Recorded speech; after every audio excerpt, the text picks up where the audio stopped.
Nós somos um ministério profético. E como ministério profético, o Senhor tem dado para nós algumas palavras para ministrar ao corpo de Cristo. E às vezes Ele dá palavras específicas para regiões, para nações. E são palavras que o Senhor está trazendo, que trazem uma visão profética, ou trazem uma palavra do Senhor para aquele momento na vida da igreja. E talvez você vai ouvir alguma coisa que você já tenha ouvido. A gente tem notado que às vezes o Senhor manda a gente repetir palavras. E se você está nesses dias, se porventura você ouvir uma palavra e você diz, mas eu já ouvi essa palavra. Então presta atenção ainda mais do que a última vez. Ainda mais do que a última vez. Porque não é uma só vez ouvindo uma palavra do Senhor que a gente consegue captar e digerir tudo que o Senhor tem para nós. Se isso acontecer, eu quero pedir para você, presta atenção outra vez. Porque o Senhor está insistindo nos nossos dias com algumas coisas.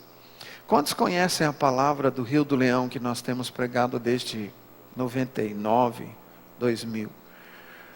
É uma palavra de um derramar do Espírito Santo.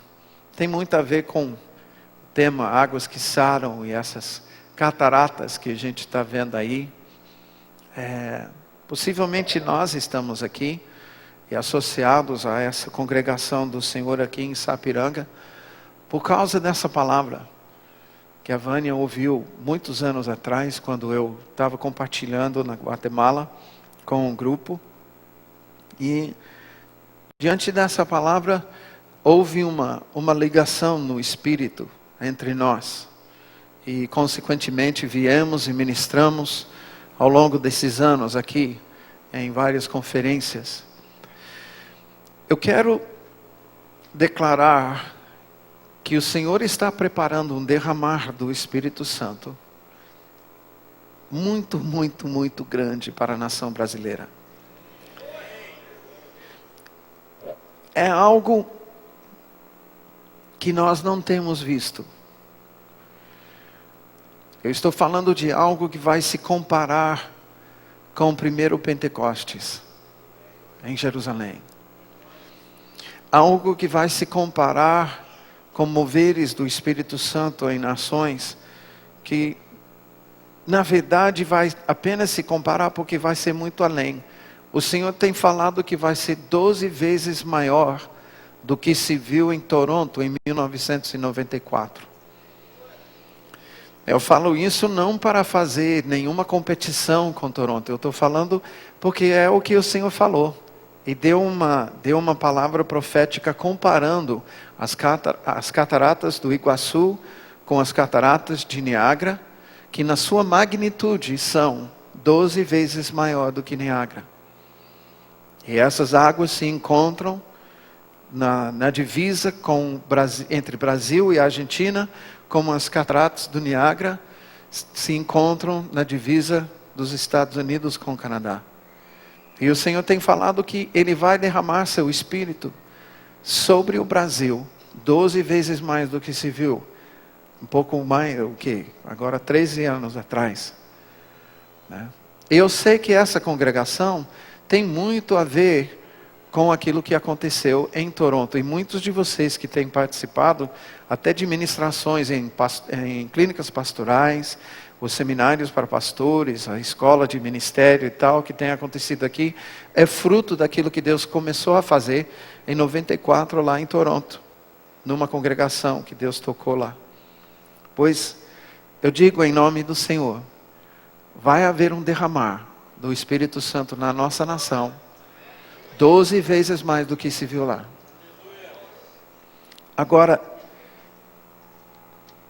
sendo que a gente está falando de águas que saram, eu quero compartilhar esses dias e aproveitar os momentos que eu tenho para ministrar, para falar algumas coisas que Deus tem falado a respeito desse derramar. Eu tenho conhecido nos últimos anos, desde 1999, algumas pessoas associadas ao derramar que aconteceu em 94, em Toronto.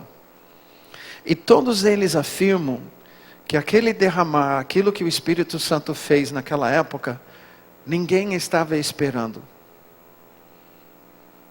Veio com uma misericórdia de Deus tão grande, e veio numa dimensão que ninguém estava esperando. Todos ficaram chocados.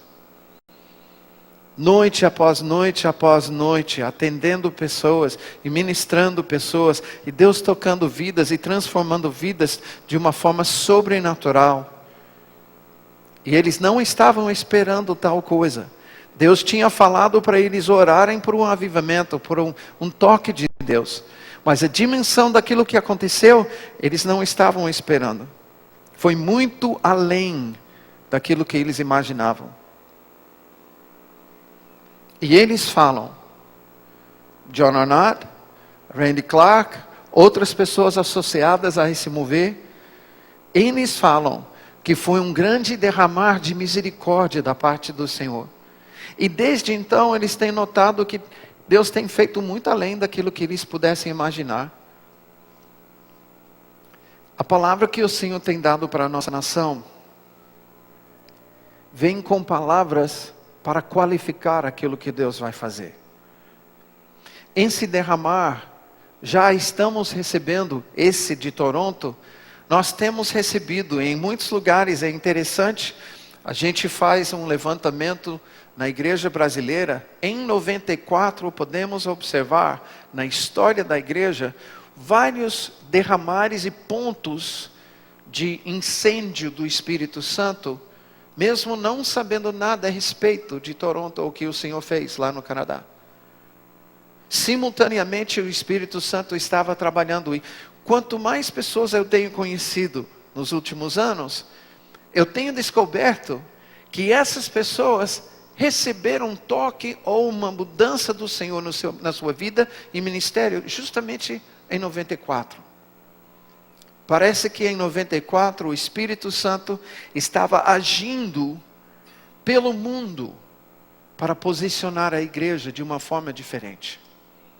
Eu imagino que eu pudesse perguntar para os irmãos aqui, o que aconteceu na tua vida em 94? E muitos iriam identificar o ano de 94 como um ano pivô na sua vida. Um ano de mudança, um ano de posicionamento. E eu sei que na minha vida aconteceu exatamente isso, sem saber nada do que Deus estava fazendo lá. E Deus começou a fazer algumas coisas novas na minha vida, justamente nesse ano.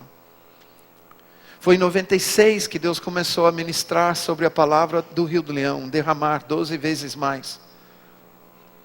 E nos anos subsequentes, posso descer aqui? Nos anos subsequentes, o Senhor tem ministrado muito a respeito do que vai ter que acontecer. Porque lá em Toronto, as pessoas receberam alguns avisos. Houve algumas palavras proféticas nos anos 80, comparando o derramar do Espírito Santo com as cataratas de Niágara. E é por isso, se você for para Toronto hoje, você vai ouvir essas palavras sendo relembradas, e as pessoas vão comparar esse derramar com essas cataratas tão grandes. Pois aqui, Deus desde 96, conta, são 11 anos. Foi em 96 que Deus começou a falar comigo sobre esse derramar. São 11 anos que tem se passado. E Deus vem confirmando, ano após ano, com novos sinais, com confirmações, que Ele está preparando algo para a nação brasileira, que é 12 vezes maior. É muito maior do que nós podemos imaginar. Mas Deus tem falado, não vai ser como lá, na mesma misericórdia daquilo que eu fiz. Não que não vai haver misericórdia, mas nós vamos ter que nos posicionar como a igreja do Senhor, para receber aquilo que Deus está querendo. E dentro disso eu quero compartilhar algumas coisas que Deus tem falado, que nós vamos ter que abraçar. Nós vamos ter que entender no Espírito e nos alinhar no Espírito com essas coisas. Quando eu digo que não vai ser com a mesma misericórdia, eu não estou dizendo que nós vamos fazer para merecer. Eu estou dizendo que nós vamos preparar o caminho do Senhor.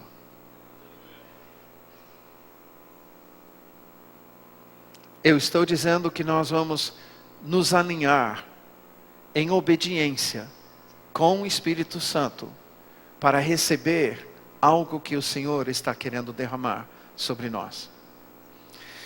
Eu queria que você abrisse rapidamente comigo em Efésios, capítulo 4. Porque eu creio que vai haver uma geração da igreja que vai entrar numa dimensão daquilo que se fala aqui em Efésios 4. A partir do versículo 11, lembrando que o que Deus fez na igreja em Éfeso, Ele fez numa cidade espírita. Éfeso era uma cidade de 250 mil habitantes e era uma cidade espírita. Alguns já ouviram eu falar, mas a mitologia que nós chamamos hoje, mitologia grega e romana, na época não era mitologia. Eu não vou chamar candomblé e umbanda, mesa branca e outras crenças tais de mitologia brasileira. E eu não vou chamar de mitologia brasileira, porque eu sei que os espíritos que atuam nesses lugares não são mitos. São reais. Por isso, eu preciso reconhecer que os deuses que eram adorados em Roma, no Império Romano e no Império Grego, eram espíritos e entidades iguais os espíritos e entidades do Espiritismo, na Umbanda, no Candomblé e outros tais espiritismos. Os espíritos eram reais, e porque eles manifestavam-se sobrenaturalmente, mantinha-se um engano sobre esses povos. Mas o que Deus fez em Éfeso teve tal impacto que até todo esse sistema espírita, onde se adorava uma deusa chamada Diana, e nesse momento essa deusa estava em auge no Império Romano. O que Deus fez em 2 anos, nessa cidade de 250 mil habitantes, abalou essa estrutura de idolatria e de espiritismo. Um mover tremendo. Uma expressão do poder de Deus incomparável com as outras cidades. E isso acabou afetando, como nós vamos ver nesses dias, toda a Ásia Menor. E num espaço de 2 anos, toda a Ásia Menor recebeu a palavra do Senhor. É para essa igreja, onde iniciou esse mover, que Paulo está escrevendo. A igreja em Éfeso era visto e tido como uma igreja madura, que tinha experimentado mais coisas do Espírito que as outras. E por isso Paulo fala como ele fala com a igreja em Éfeso. E aqui é uma das poucas igrejas com quem ele fala sobre o ministério apostólico, profético, evangelístico, pastoral e de mestre. Vejamos o que ele fala aqui em versículo 11. Ele mesmo concedeu uns para apóstolos, outros para profetas, outros para evangelistas, outros para pastores e mestres, com vistas ao aperfeiçoamento dos santos, para o desempenho do seu serviço, para a edificação do corpo de Cristo, até que todos cheguemos à unidade da fé. Até que todos cheguemos à unidade da fé e do pleno conhecimento do Filho de Deus. Até que todos cheguemos à perfeita varonilidade. Até que todos cheguemos à medida da estatura da plenitude do Cristo.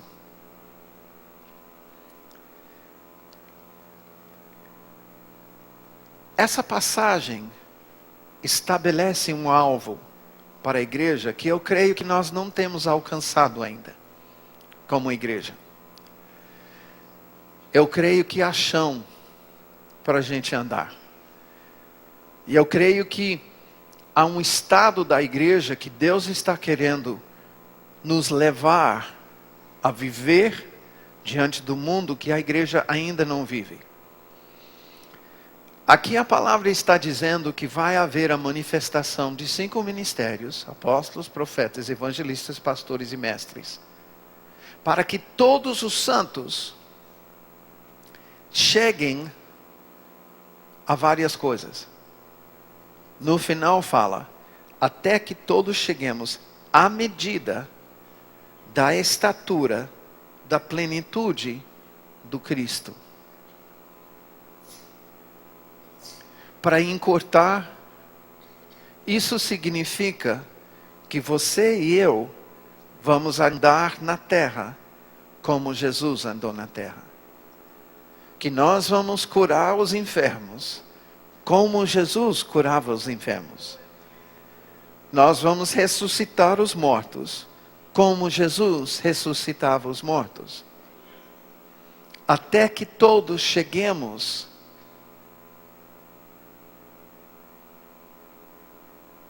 à medida da estatura da plenitude. Isso significa, não vamos chegar a uma parte. Não é para chegar e estar aquém. É para ministrar na plenitude do Cristo. Eu estou falando sobre isso para dizer, essas águas que Deus está prometendo, as águas que vão sarar as nossas vidas, as águas que vão sarar a igreja, as águas que vão sarar cidades e nações, essas águas vêm para nos capacitar. Esta unção, esse derramar do Espírito Santo, visa capacitar a irmã, para que na sua vizinhança, se tiver alguém doente, a irmã seja chamada, imponha a sua mão e que sejam curados. De passar na casa de vizinhos que estão velando algum parente que está recém-falecido, e você chega lá e o Espírito Santo fala, vai lá e ora.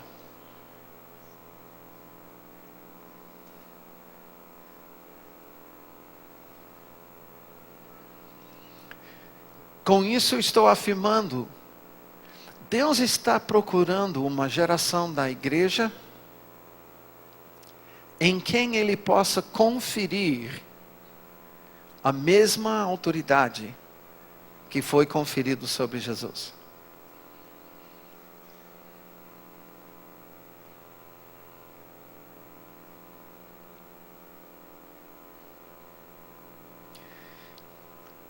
Se a gente fosse falar um pouquinho sobre a autoridade que você exerce, você está pronto para exercer a autoridade como de um vereador sobre sua cidade?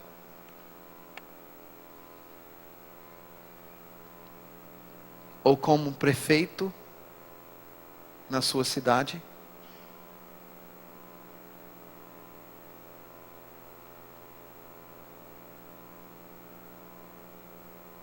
Você está pronto, preparado para exercer tal autoridade, para tomar decisões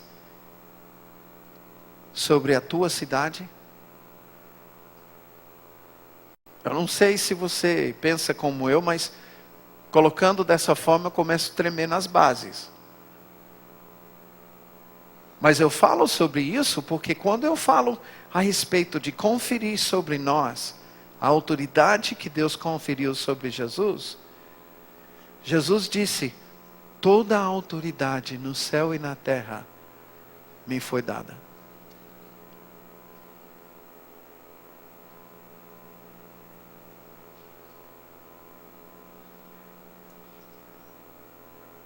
Você está pronto para exercer essa autoridade?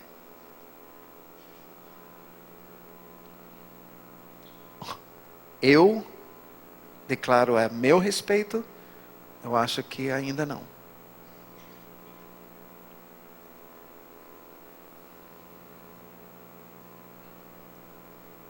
Eu me encontro num estado aquém do estado de Jesus.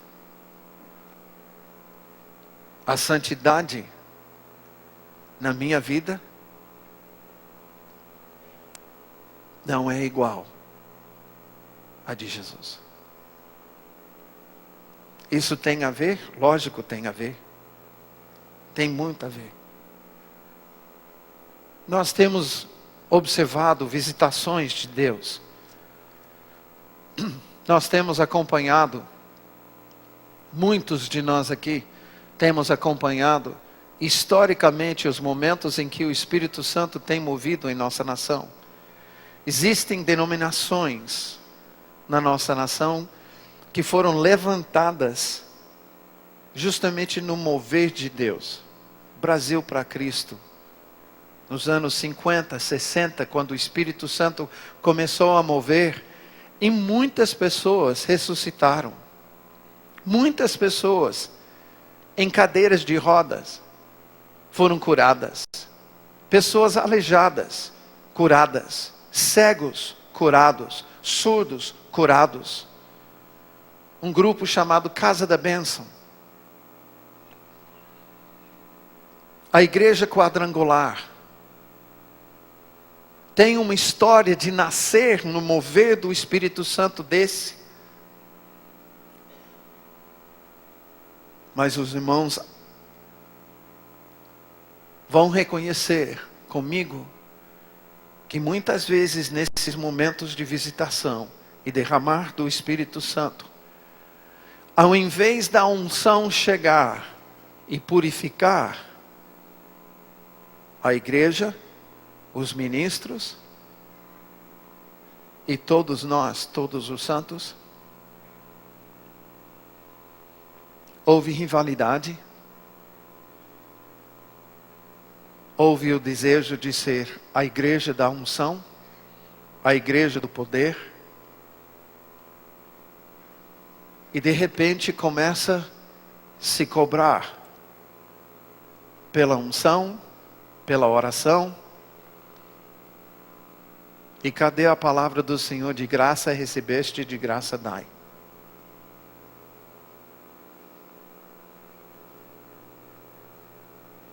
E se a gente seguir a história de muitos desses moveres, nós vamos ver como a corrupção entrou. E nós vamos ver algo que não aconteceu na vida de Jesus. Jesus entrou no deserto,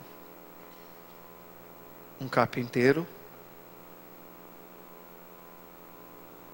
para ser tentado em tudo. Tendo vencido o diabo, saiu do deserto para ministrar, e ele não mudou nada.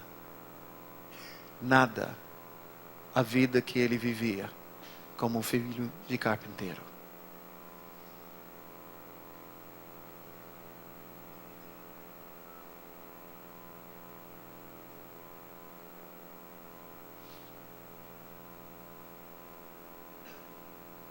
Seus discípulos, por sua vez, entenderam o exemplo do seu mestre. Quando o Espírito Santo foi derramado sobre eles, e eles começaram a fazer as mesmas obras de Jesus. E passaram a ser chamados, não por si mesmos, e sim ser chamados pela sociedade de cristãos, porque eles eram pequenos cristos, porque faziam as mesmas obras do Cristo, por sua vez, também não mudaram em nada a vida que eles viviam.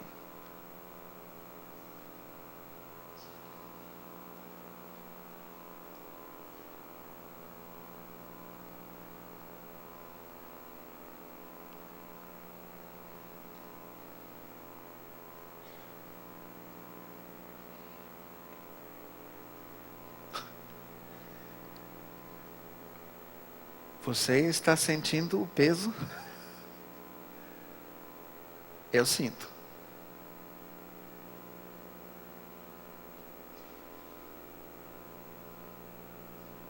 O que Deus está querendo dar para a igreja não é barato.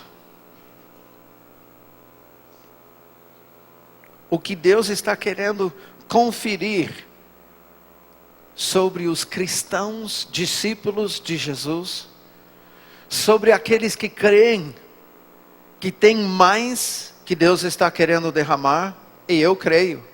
Você crê? Nós não podemos esperar a unção para nos enriquecer. Para ser bem franco. E se você estava esperando, será que ele vai falar? Falei.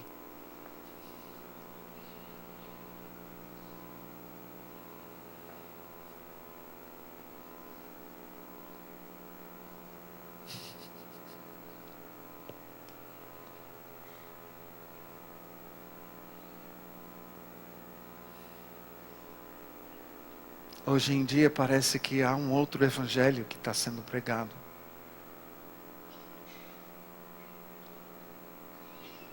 A unção vai te fazer rico como Jesus nunca foi. A unção vai te fazer próspero como os discípulos de Jesus nunca foram.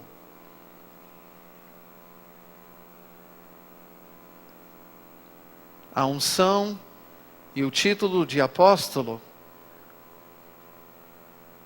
vai te proporcionar a oportunidade de receber aos teus pés as ofertas dos fiéis e você investir na sua vida pessoal. Não é isso que os apóstolos faziam?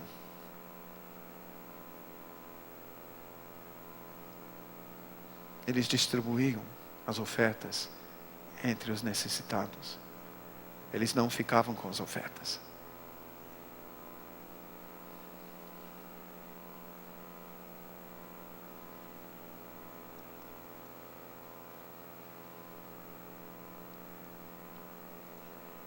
Que Deus tenha misericórdia de nós.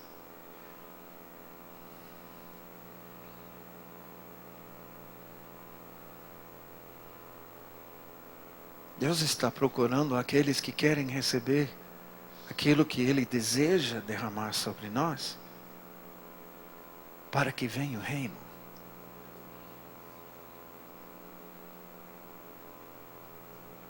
Não para vivermos aqui numa boa, de passagem,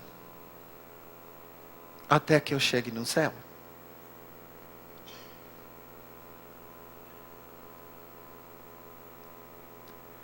Tudo que eu vejo em Apocalipse, que fala sobre os fiéis, me faz lembrar da igreja primitiva.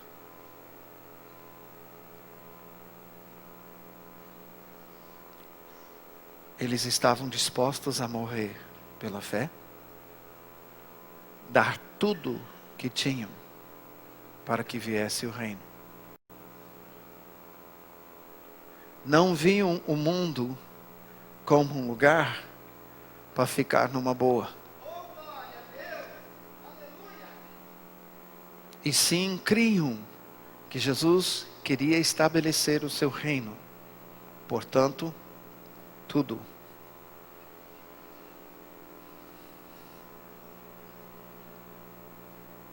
Pedro não tinha expectativa nenhuma de ter uma casa na praia.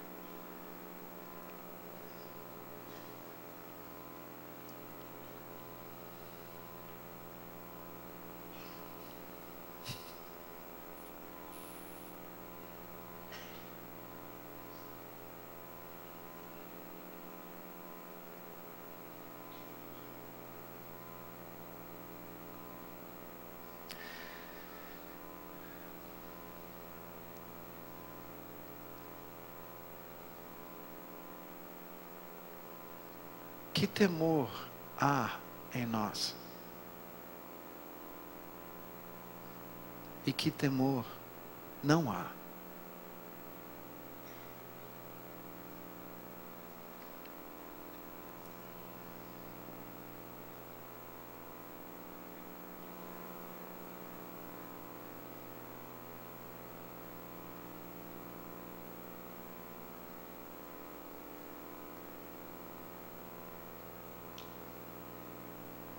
Abra sua Bíblia comigo em Ezequiel 36.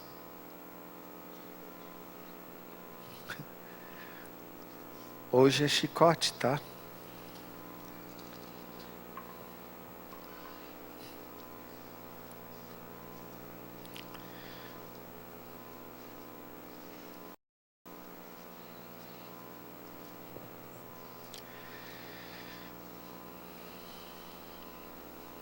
Versículo 16. Veio a mim a palavra do Senhor dizendo: Filho do homem, quando os da casa de Israel habitavam na sua terra, eles a contaminaram com seus caminhos e com as suas ações. Como a imundícia de uma mulher em sua menstruação, tal era o seu caminho perante mim. Derramei, pois, o meu furor sobre eles, por causa do sangue que derramaram sobre a terra, e por causa dos seus ídolos, com que contaminaram a sua terra. Espalhei-os entre as nações e foram derramados pelas terras, segundo os seus caminhos e segundo os seus feitos. Eu os julguei. Em chegando as nações para onde foram, profanaram o meu santo nome, pois deles se dizia: são estes o povo do Senhor. Porém tiveram de sair da terra dele. Mas eu tive compaixão do meu santo nome, que a casa de Israel profanou entre as nações para onde foi. Dize, portanto, a casa de Israel: assim diz o Senhor: não é por amor de vós que eu faço isto, ó casa de Israel, mas pelo meu santo nome, que profanastes entre as nações para onde fostes. Vindicarei a santidade do meu grande nome, que foi profanado entre as nações, o qual profanaste no meio delas. As nações saberão que eu sou o Senhor, diz o Senhor Deus, quando eu vindicar a minha santidade perante eles. Eu gostaria de tomar uma certa liberdade, porque eu creio que hoje Israel é Israel, nação, mas também o Israel que o Senhor fez entre as nações, que é também igreja. A parte de Israel que é enxertada, os gentios, nós. E gostaria de ver essa palavra como se a Israel dos nossos dias, a igreja. Veio a mim a palavra do Senhor dizendo: Filho do homem, quando os da igreja do Senhor habitavam na sua terra, contaminaram-a com seus caminhos e com suas ações. Como a imundícia de uma mulher em sua menstruação, tal era seu caminho perante mim. Derramei, pois, o meu furor sobre eles, por causa do sangue que derramaram sobre a terra, e por causa dos seus ídolos com que a contaminaram. Espalhei-os entre as nações, e foram derramados pelas terras, segundo os seus caminhos e segundo os seus feitos, eu os julguei. Em chegando às nações para onde foram, a minha igreja profanou o meu santo nome. Pois dela se dizia, é esse o povo do Senhor. Porém tiveram de sair da terra dele. Mas tive compaixão do meu santo nome, que a casa de Israel profanou, que a igreja do Senhor profanou entre as nações para onde foi. Dize, portanto, a igreja do Senhor, assim diz o Senhor, não é por amor de vós que eu faço isso, ó igreja, mas pelo meu santo nome, que profanastes entre as nações para onde fostes. Vindicarei a santidade do meu grande nome, que foi profanado entre as nações, o qual profanastes no meio delas. As nações saberão que eu sou o Senhor, diz o Senhor Deus, quando eu vindicar a minha santidade perante elas.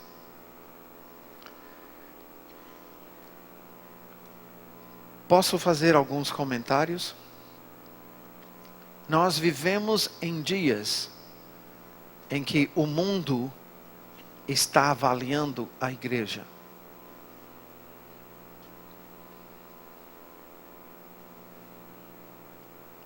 O mundo está procurando o Cristo que declaramos e professamos que é o nosso Senhor, nosso Mestre, nosso discipulador, nosso Salvador, cabeça. Eles querem ver Cristo em nós.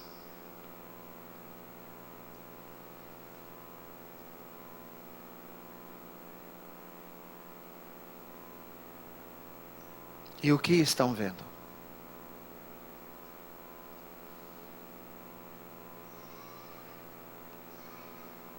Quais são as reportagens? Eu sei que na sua cabeça veio já uma lista de reportagens e manchetes. Esse ministro, católicos, protestantes, no Brasil, fora do Brasil.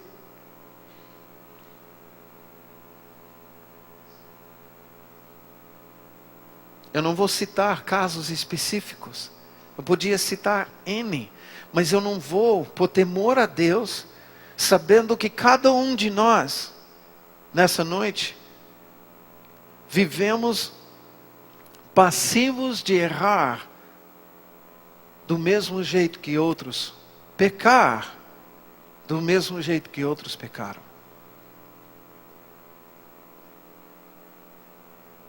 Não havendo misericórdia de Deus das nossas vidas, somos passivos a pecar da mesma forma. Eu não estou citando isso para denigrir qualquer pessoa. Eu estou falando sobre isso porque o mundo está avaliando a igreja nos nossos dias, querendo ver Jesus. E Deus está prometendo um derramar. Ele está querendo conferir sobre a igreja a mesma unção que estava sobre Jesus. Mas a igreja não se encontra numa condição para receber.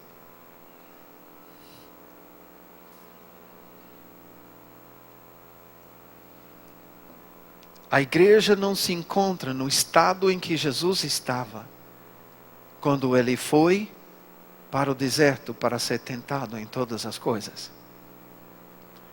Pensa comigo sobre algo. A unção e a visitação de Deus na tua vida, na tua congregação, na tua cidade, nas conferências que você tem frequentado, foi para te curar ou foi para te provar?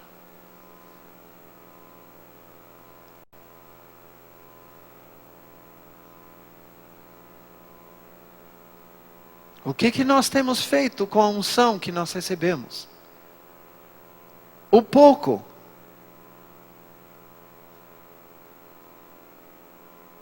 Qual tem sido a nossa fidelidade com o pouco que temos recebido?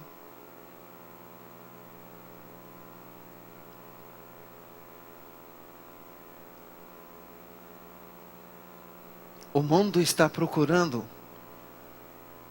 por Jesus em nós. O Pai quer produzir Jesus em nós.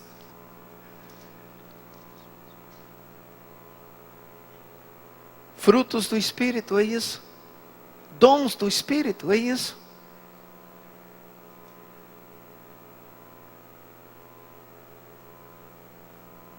A medida da estatura da plenitude de Cristo. É isso. Romanos 8, que fala sobre Jesus sendo o primogênito entre muitos irmãos, e todos nós somos predestinados a sermos conformes à imagem dele. Fala disso.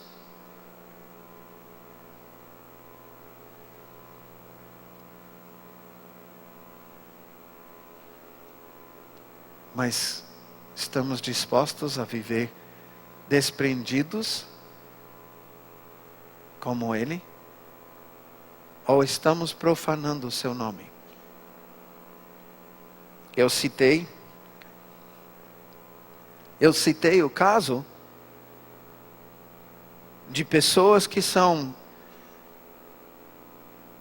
vistas publicamente pelos jornais, as reportagens de televisão, no Brasil, fora do Brasil, irmãos, irmãs,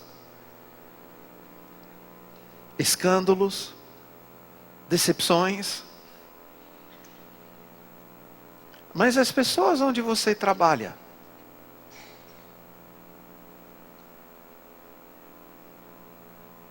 seus parentes,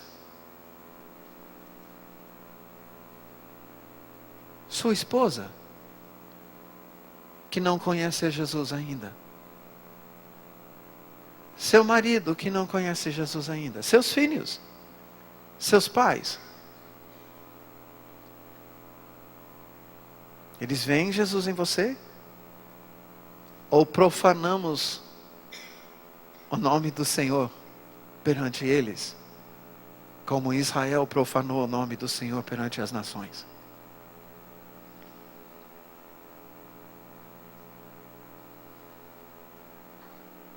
Isto é, por causa dos nossos pecados ainda, por causa da nossa ira ainda.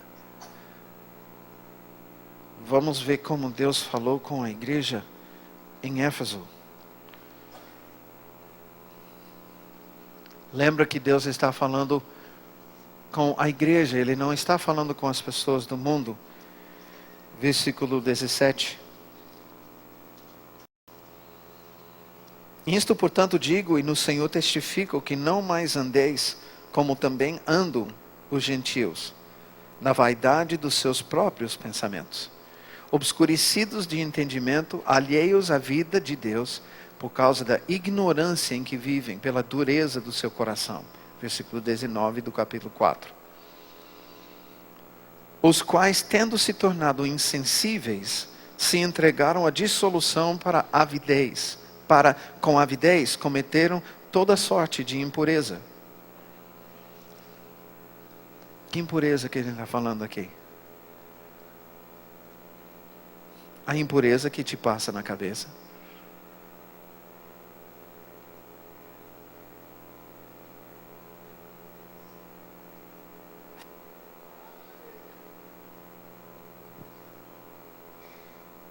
A impureza que a gente fica assistindo na televisão.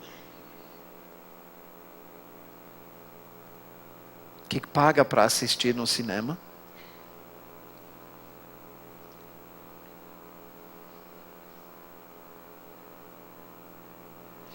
Versículo 20. Mas não foi assim que aprendestes a Cristo.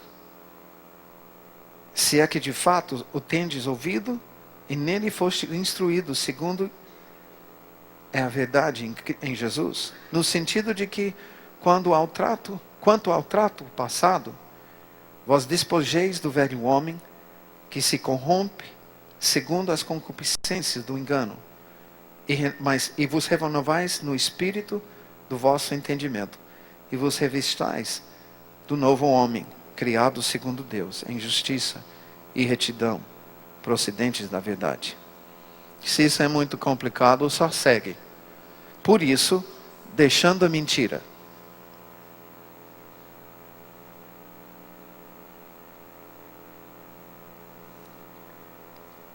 Se os nossos familiares nos conhecem como pessoas que mentem, mas crente não mente, exagera.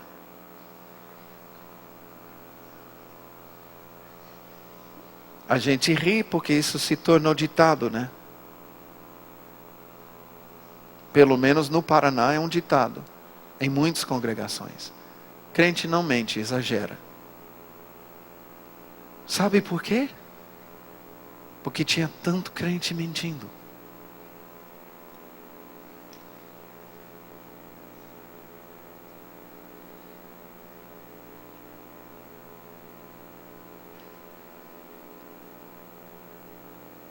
Se os nossos familiares estão vendo a gente mentir e viver a mentira, errar e querer encobrir, não colocar na luz, pecar e não querer assumir, ficar se justificando, estamos profanando o nome de Cristo perante as nações. Deixando a mentira, fale cada um a verdade com seu próximo, porque somos membros uns dos outros. Irai-vos e não pequeis. Não se põe o sol sobre a vossa ira, nem deis lugar ao diabo. Se você, meu amado, brigar com tua esposa hoje e dormir sem procurar resolver, você está dando lugar ao diabo.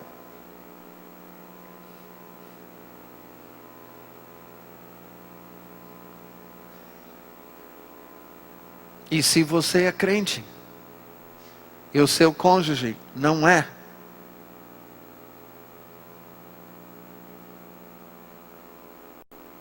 estás profanando o nome do Senhor perante as nações.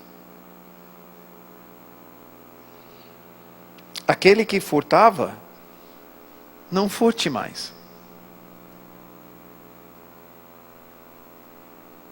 Cheque sem fundo.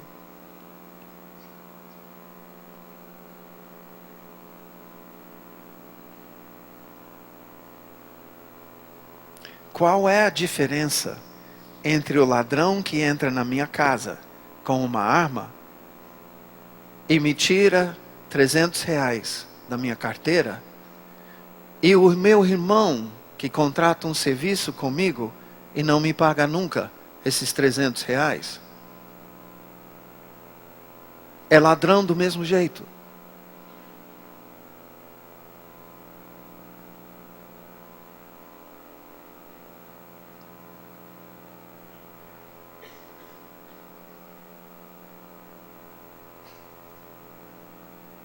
Pelo menos o ladrão assume que é ladrão. O irmão profana o nome do Senhor perante as nações.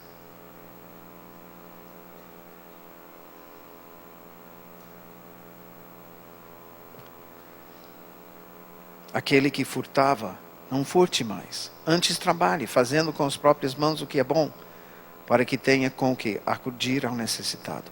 Não saia da vossa boca nenhuma palavra torpe.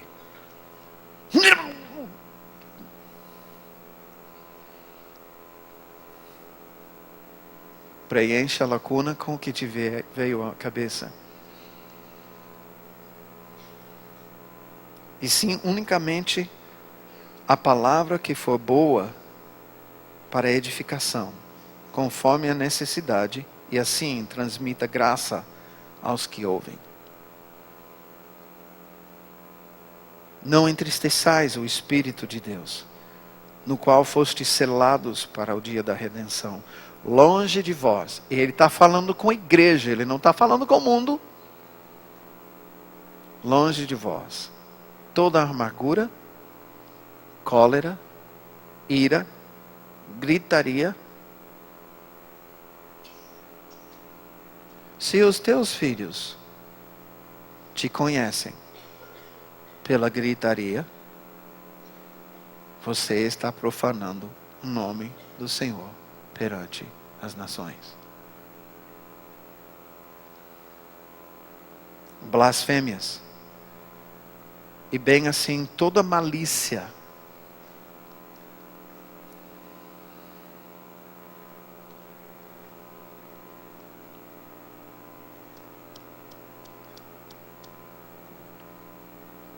Eu, sendo estrangeiro, quando eu cheguei com os meus 28 anos no Brasil, eu fiz uma escola de português. E graças a Deus por uma professora que entendeu o meu pedido um dia, porque eu ia trabalhar com jovens. Eu falei, sabe de uma coisa? Eu preciso que você me ensine todos os palavrões. Porque em inglês eu sei, mas em português eu não sei. E eu preciso saber, não para eu usar, e sim para que eu possa corrigir jovens no campo de futebol, nas rodinhas, na rua que eu vejo. E ela me ensinou. É impressionante o que sai da boca dos meus irmãozinhos no campo de futebol. É impressionante o que sai da boca de pastores no campo de futebol. E assim toda sorte de malícia.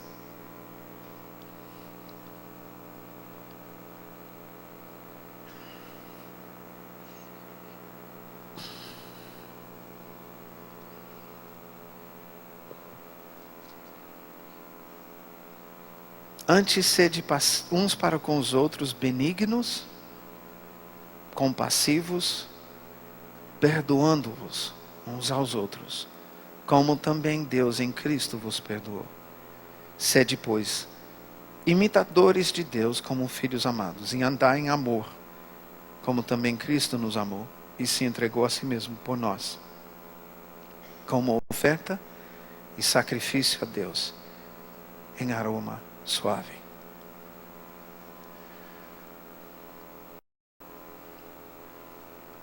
Quando eu ouço a palavra do Senhor em relação ao derramar que Ele tem preparado para a igreja brasileira, quando eu ouço aquilo que Deus está dizendo, eu quero fazer no Brasil, eu quero fazer na tua vida,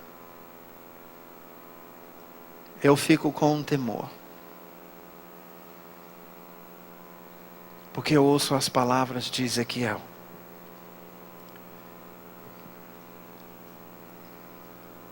Dize, portanto, a igreja do Senhor no Brasil: não é por amor de vós que eu faço isso.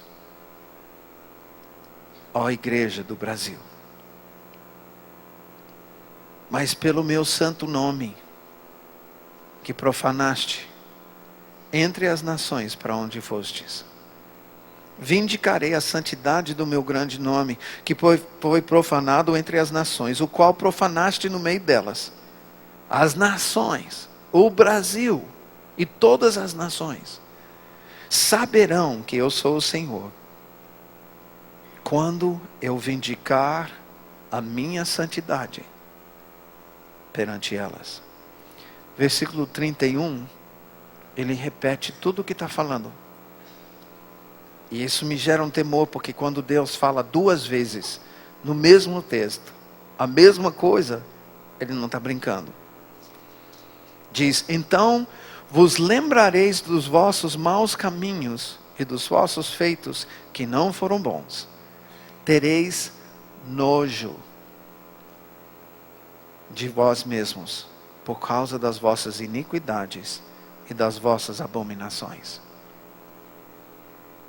Não é por amor de vós, fique bem entendido. Olha só como Deus fala. Não é por amor de vós, fique bem entendido que eu faço isso, diz o Senhor. Envergonhai-vos, confundi-vos por causa dos vossos caminhos, ó igreja do Brasil. Eu tenho um temor. E eu quero dizer para os irmãos, eu não estou falando aqui como se eu não fizesse parte dessa igreja brasileira. Eu sou parte. Eu sou a igreja do Senhor no Brasil, como os irmãos também são. E eu tenho ouvido a promessa do Senhor em relação a um derramar. Eu tenho ouvido a promessa do Senhor e por isso eu prego em conferências como os irmãos frequentam conferências como essas. Mas eu tenho um temor que a gente não aprofunde no temor de Deus. A palavra do Senhor diz que quando a igreja primitiva crescia, ela crescia no temor de Deus e no conforto do Espírito Santo. No temor de Deus, porque dia após dia o Senhor estava revelando cada vez mais a sua santidade, e a igreja percebia cada dia que passava, Deus é santo, eu não sou. E era levado de fé em fé, de glória em glória, de arrependimento em arrependimento.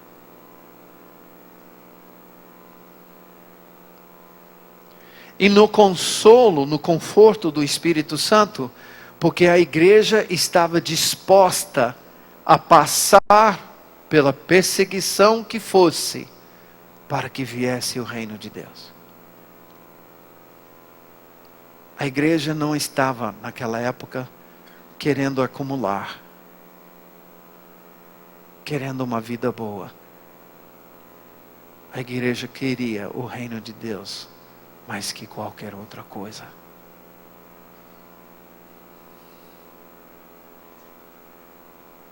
Eu fico sem, mas que venha o reino de Deus.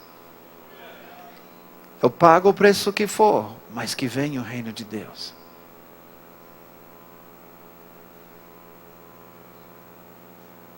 Eu posso ser perseguido, chicoteado, jogado ao mar, mas que venha o reino de Deus. Eu vou para Roma, onde eu sei que eu vou sofrer a atitude de Paulo, mas que venha o reino de Deus.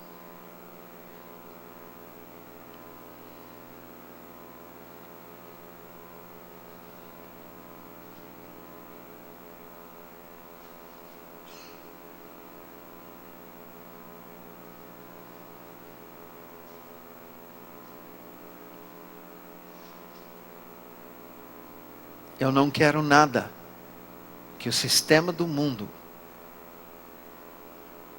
possa ou queira me oferecer. que venha o reino do Pai. Essa era a atitude de Jesus. Essa era a atitude dos seus discípulos. E a igreja primitiva crescia no temor de Deus e no consolo, no conforto do Espírito Santo. Por quê? Porque estava pronto para encarar o mundo. Pronto para dar sua vida. A taça do sangue dos mártires não está cheia ainda.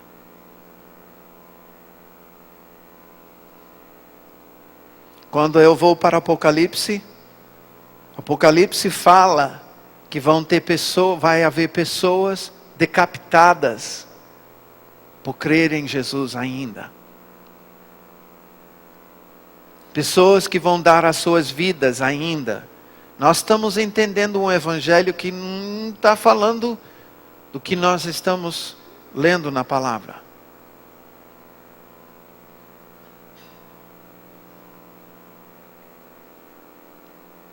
É barato. Não leva em conta o sacrifício de Jesus.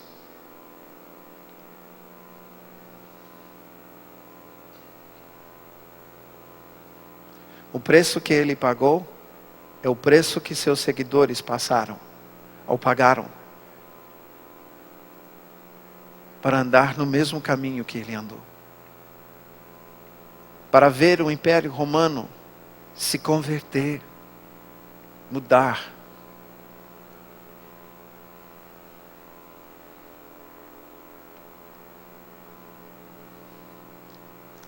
Como é que está a nossa vida?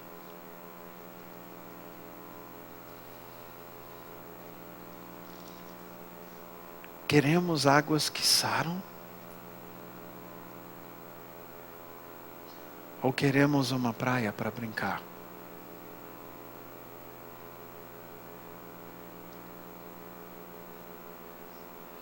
O que os nossos colegas veem em nós? O que os nossos familiares veem em nós? Pegando só o texto de Éfeso, há algo que nós precisamos confessar diante de Deus e diante dos nossos próximos. Eu não estou falando só de crentes. Eu estou falando de ir diante dos nossos pais e falar: eu tenho desobedecido, eu tenho desonrado. Eles não são crentes.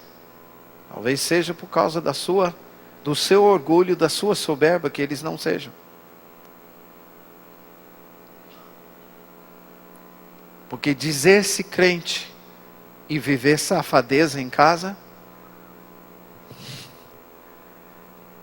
eu não vou querer esse Cristo. O mundo está querendo ver Jesus em nós. Deus está querendo produzir Jesus em nós. A sua santidade, o seu caráter, para conferir sobre nós a mesma autoridade e unção que estava sobre Jesus. Manifestar o reino de Deus da mesma forma que Jesus e seus discípulos.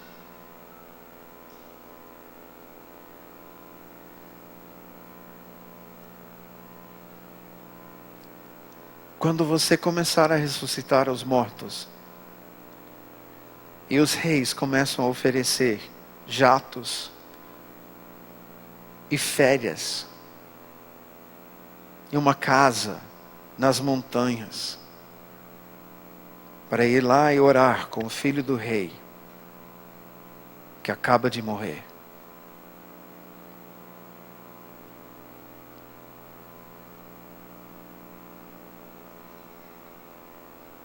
O profeta avisou o seu assistente: não vai atrás. Naamã queria pagar, retribuir pela cura que recebeu. profeta, eu não posso receber isso. Seu assistente correu atrás, recebeu a recompensa, e junto com a recompensa, a enfermidade.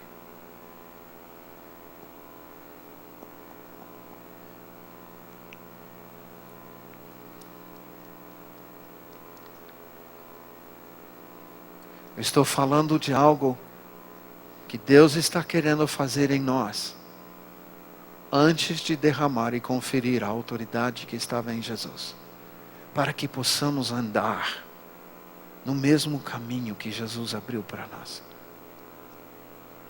E Deus quer fazer isso, e o mundo quer ver isso.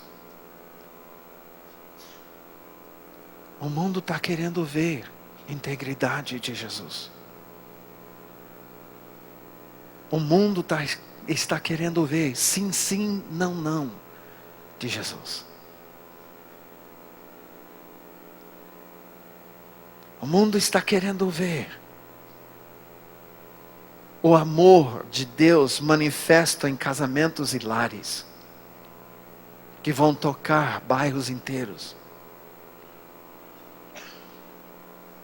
O mundo está querendo ver uma família que vive os princípios do reino e começa a se manifestar nesse lar as curas, uma distribuição para os pobres. Você vê tua vida como ponto de distribuição para Deus, ou é tudo na congregação?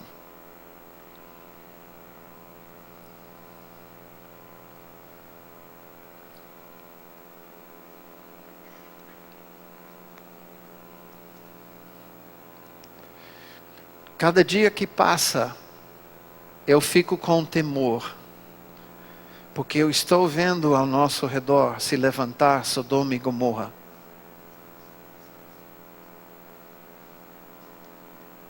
Sodoma e Gomorra não é mais cidades.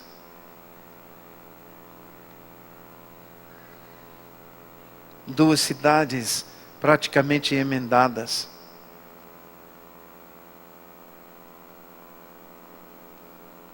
Cheios de perversão. E tudo que Deus aborrecia. Tudo que feria o coração de Deus. Eu não estou vendo cidades se levantar nessa imagem. E sim, nações inteiras. E a nossa nação segue esse padrão.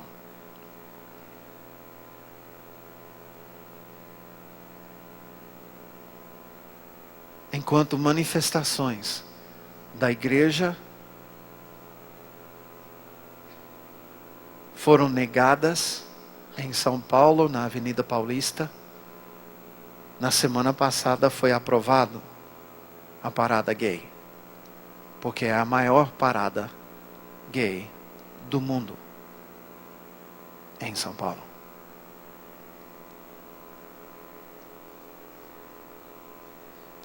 Olha só a nossa infâmia.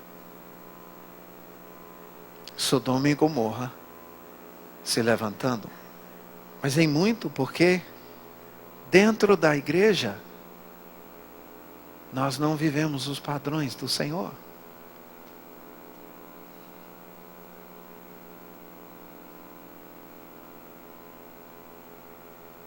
O mundo está querendo ver em nós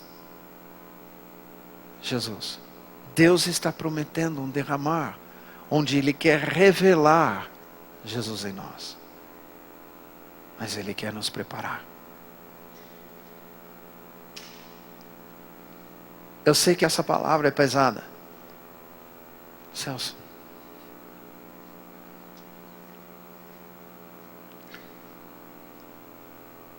Mas para mim, no espírito eu sinto que que nós precisamos corresponder com o Espírito Santo. Eu não sei pregar uma mensagem de restauração,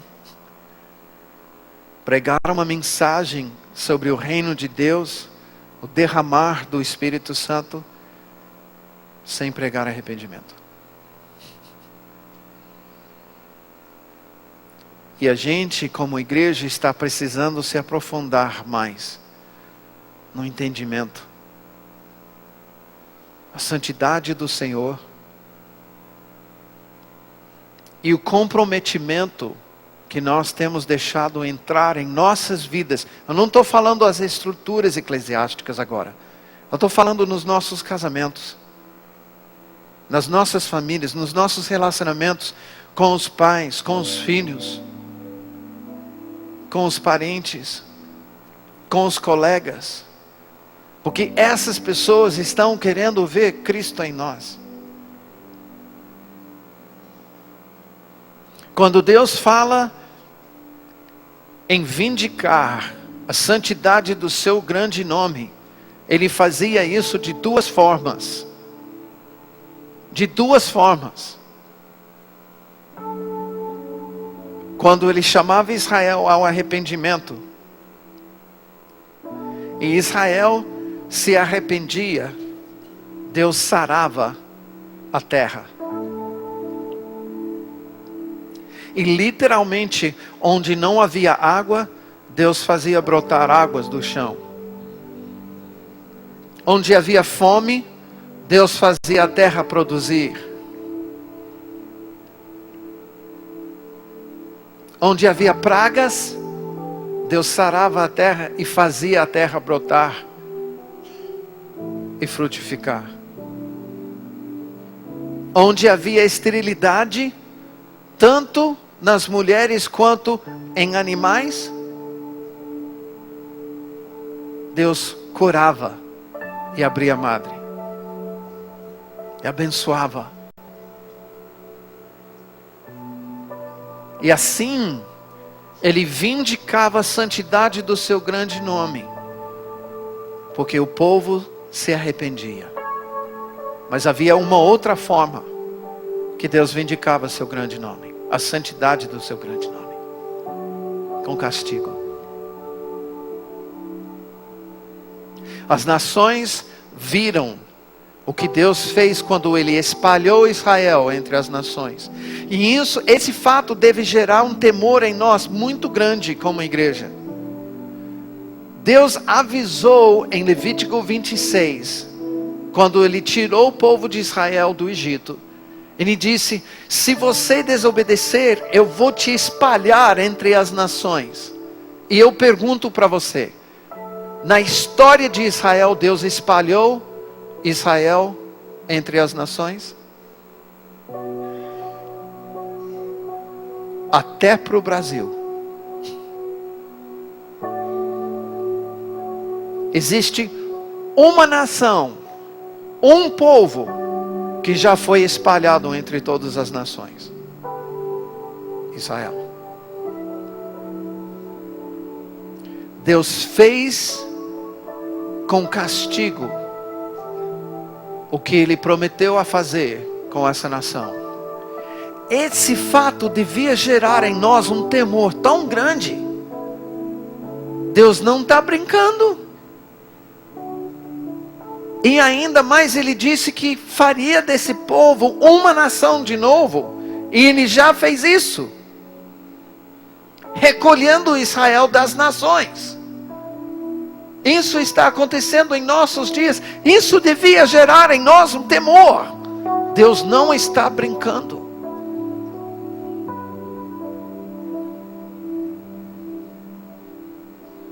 Deus castigou Israel. Em castigar Israel, Ele vindica a santidade do seu grande nome perante as nações. Eu sou santo, Deus fiel, não minto, cumpro minha palavra. Veja só a história de Israel.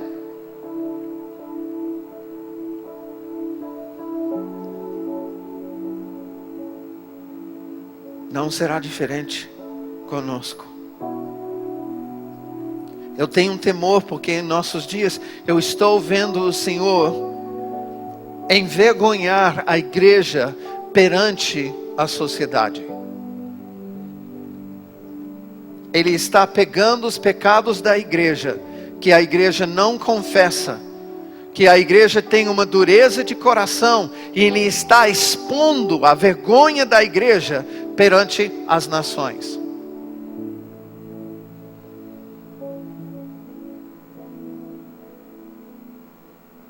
Isso gera um temor em mim.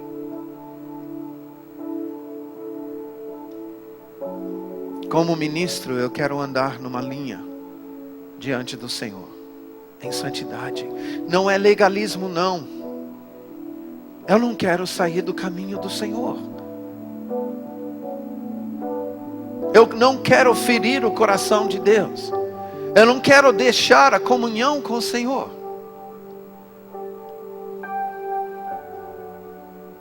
Eu não quero profanar o nome do Senhor perante a sociedade, perante a cidade, perante a nação. E por causa disso, eu tenho um temor e eu sou conduzido diariamente a refletir.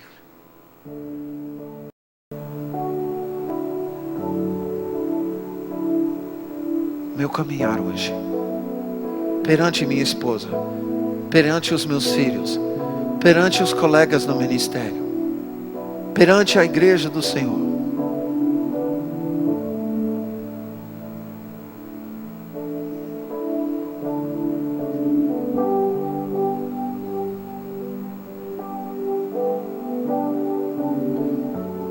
Quando João Batista viu os fariseus que viviam uma fachada de santidade que não era real, eles viviam uma religiosidade, querendo gerar nos outros a ideia que eles já estavam santos e andavam em santidade, mas a substância dessa santidade não existia na vida deles. O Espírito Santo encheu o coração de João Batista de ira. E ele olhou e disse: raça de víboras, quem vos induziu a fugir da ira vindoura? Produzir frutos dignos de arrependimento, porque eu digo que o machado já está à raiz, e quem não produzir fruto será cortado e lançado ao fogo.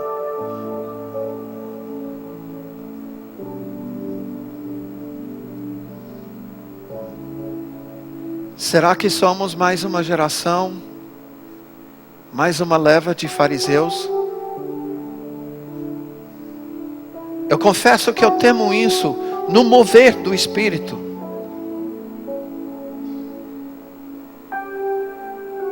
Que tenhamos recebido o toque de Deus e não temos deixado a unção, a manifestação de Deus nos purificar.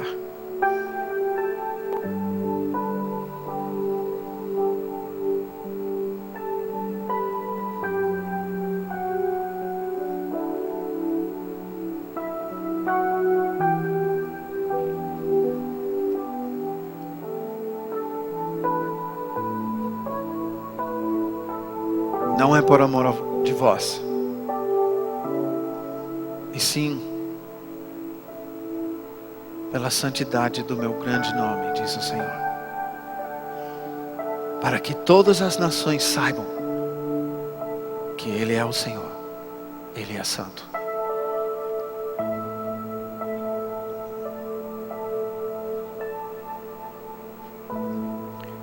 Esse altar está aberto para a noiva que quer se ataviar, para a noiva de Jesus que está clamando na sua alma: vem Jesus, vem. Mas eu não quero que o Senhor me encontre sujo, com rugas.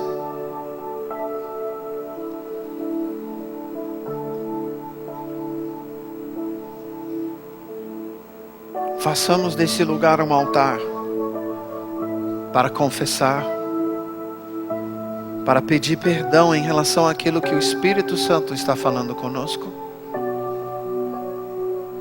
Eu quero que você corresponda com o Espírito Santo, não comigo.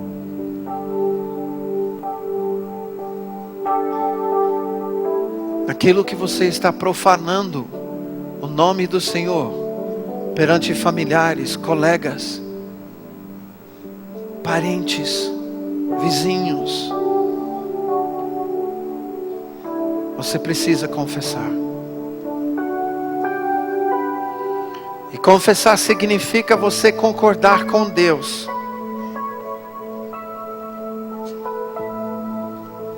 Senhor, isso é pecado e pequei contra Ti.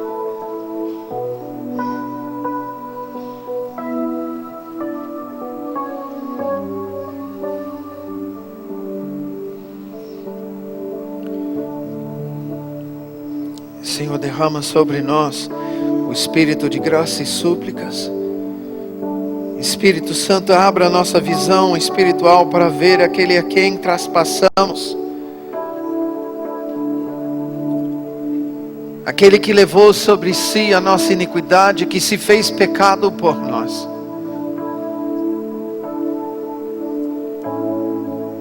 Senhor, dá uma revelação maior da Tua obra em nosso lugar.